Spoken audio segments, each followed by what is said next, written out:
Osteoarthritis capital of the world बहुत जल्दी Bharat declare होने वाला है अगर मेडिकल एक्सपर्ट्स की माने।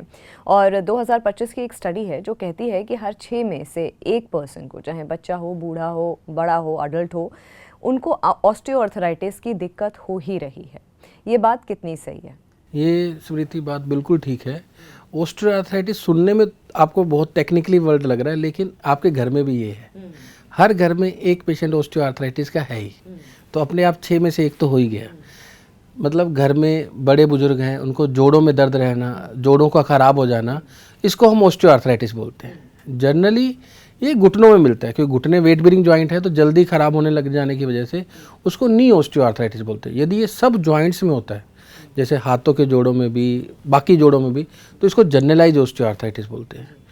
इसका मेन कारण जो हमारे इंडिया में बढ़ता जा रहा है, उसका मेन कारण है हमारा लाइफस्टाइल।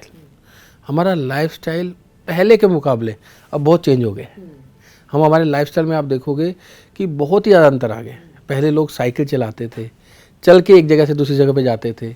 खाने के नाम पे जो हम घर का फूड था वही खाते थे, जंक फूड बहुत ही कम खाते थे। तो उस समय ऑस्टियोआर्थराइटिस के इंसिडेंट बहुत कम थे। लेकिन अब हमारी लाइफस्टाइल जैसे चेंज हुई है, हम बाइक या गाड़ी का इस्तेमाल करते हैं, और हम बाहर का फूड जो बेसिकली जंक फूड है, जैसे आप मानोगे रिफाइन, जैसे मैदा हुआ, पास्ता हुआ, रिफाइंड ग्रेन, शुगर का इंटेक बढ़ गया है। तो उस तरह से हमारे कहीं ना कहीं इनडायरेक्टली ये ऑस्टियोआर्थराइटिस के इंसिडेंट बढ़ा रहा है। हालांकि यदि मैं आपको बताऊं कि मेन 3 मूल कारण हैं ऑस्टियोआर्थराइटिस के। एक ऐसा कारण है जो हम चेंज नहीं कर सकते, जैसे जो हमारा जेनेटिक्स है, जैसे रूमेटॉइड आर्थराइटिस हो गया, एनकाइलोनिक स्पॉन्डिलाइटिस, ये हमारे जीन्स में होता है। हमारे ऑटोइम्यून सिस्टम डिरेंज हो जाता है और वो जॉइंट्स को प्रॉब्लम करता है, तो वो एक आर्थराइटिस डेवलप करता है। उसको हम ज़्यादा चेंज नहीं कर सकते, लेकिन वो एक प्रॉब्लम है। दूसरा मेन कारण है एनवायरनमेंट, और हमारा जो लाइफस्टाइल है वो मेन इम्पैक्ट डाल रहा है। वो एनवायरमेंटल फैक्टर जो है वो इंक्रीज़ होते जा रहे हैं, ऑस्टियोआर्थराइटिस के चांस बढ़ते जा रहे हैं।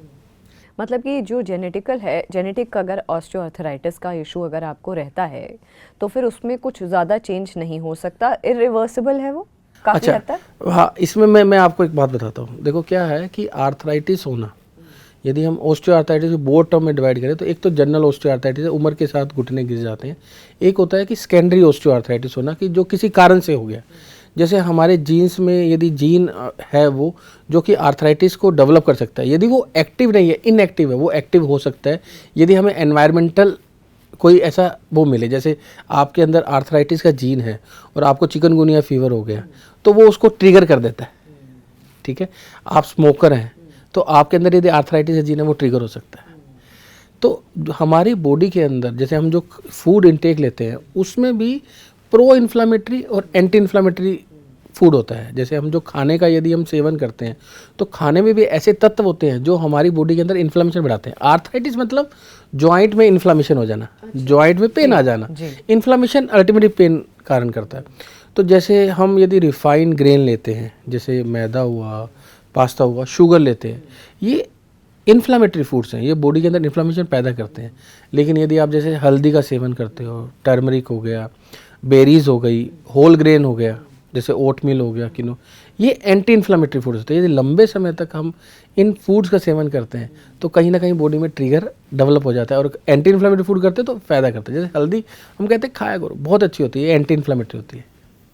अच्छा, नहीं, मैं आपसे ये सवाल कर रही थी कि ये जो जेनेटिक आर्थराइटिस, ऑस्टियोआर्थराइटिस होती है, इरिवर्सिबल होती है, इसका क्योर नहीं है? हाँ, ये यदि एक बार आर्थराइटिस ट्रिगर हो गया तो उसको मेडिसिन लेने से ही वो कंट्रोल आ सकती है। जैसे आपका आर्थराइटिस ट्रिगर हो जाता है और आपके जॉइंट्स में पेन आने लग जाता है और आपके ब्लड टेस्ट में आर्थराइटिस पॉजिटिव आता है, तो जितना जल्दी आप मेडिसिन स्टार्ट करेंगे उतना जल्दी ये ठीक हो सकता है।